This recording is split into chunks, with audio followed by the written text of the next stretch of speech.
Hello hello सबैलाई नमस्कार, welcome छ मेरो मिनी ब्लगमा। हिजो म अफिसबाट फुपूको घर गएँ है। यता बिच बाटोमा हेर्नु त कस्तो राम्रो ठाउँ छ, बान्नी चौर हो यो।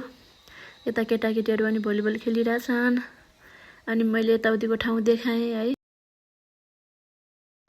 कस्तो रमणीय ठाउँ छ क्या यता है। यो बान्नीको चौर हो। पहिला पहिला बच्चामा को गर्नुहुन्थ्यो कि यस्तो म मात्रै हो कि हजुरहरू पनि यस्तै गर्नुहुन्थ्यो। चिकन खायो त्यहाँभित्र छाप हुन्थ्यो है। त्यो छाप ट्याटु भन्दै हातमा यसरी टाँस्थ्यौँ। छापै बसेन क्या, खै बिग्रिया रहेछ, अलिअलि मात्रै बस्यो। अनि बिच बाटोमा हेर्नु न कस्तो राम्रो पानी खोला बगिरहेछ यता। भाउजू अगाडि अगाडि जाँदै हुनुहुन्छ। फाइनल्ली हामी फुपूको घर पनि पुग्यौँ है। पछाडि पछाडि भाउजू अगाडि अगाडि जाँदै हुनुहुन्छ। माथि भदै खै के गर्दै थिएँ। अनि मैले यताउति देखाएँ है। मोबाइल भिडियो बनायो भने थाहा भइसक्यो, मुखबाङ बनाउँदै बनाउँदै आइसकेँ मलाई नदेखाउनु भनेर। अनि मैले फुपूलाई ढोग गरेँ है, फुपूसँग बोलेँ।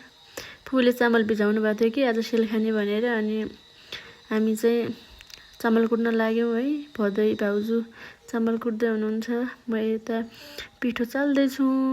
नचाल्यो भने तर्खे अर्खे हुन्छ नि त। पुरी खाने भन्नुभयो अनि मैले यता पिठो मिच्न थालेँ है। पिठो त मिच्नु पर्यो। यता म पिठो मिच्दैछु, उता फुपू भाउजू गफ गर्दै पिठो चामलले कुट्दै हुनुहुन्छ। भाउजूले पनि यता चामल कुटेर सक्यो, मैले पनि पिठो मिचेर सकेँ। यता बस्नु भएको थियो है भदौ, उता फुपाजू, यता एकजना बाजे हुनुहुन्थ्यो है। मैले मिचेको पिठो भाउजू फेरि मिच्दै हुनुहुन्छ क्या, राम्रोसँग मिचेन भनेर। के गर्ने, गाह्रो छ हजुर। अनि हामी यता पुरी बनाउन थाल्यौँ।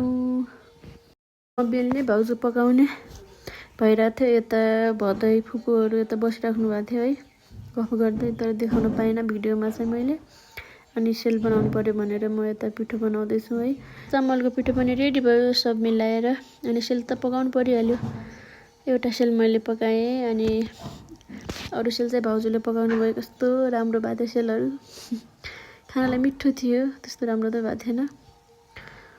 अनि हामीले चाहिँ सेल पकाएर सक्यौँ। लास्टको यो लास्ट चाहिँ हामीले बाबा जस्तै पकायौँ कि, यति ठुलो पिठो भएको थिएन नि त।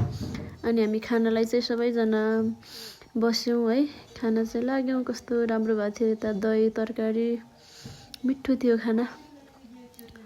सबैजना खाना खानुभयो। सबैजनाले माया गरिदिनु होला। फलो गर्नुभएको छैन भने फलो गरिदिनु होला। फेरि अर्को भिडियोमा भेटौँला। By by guys.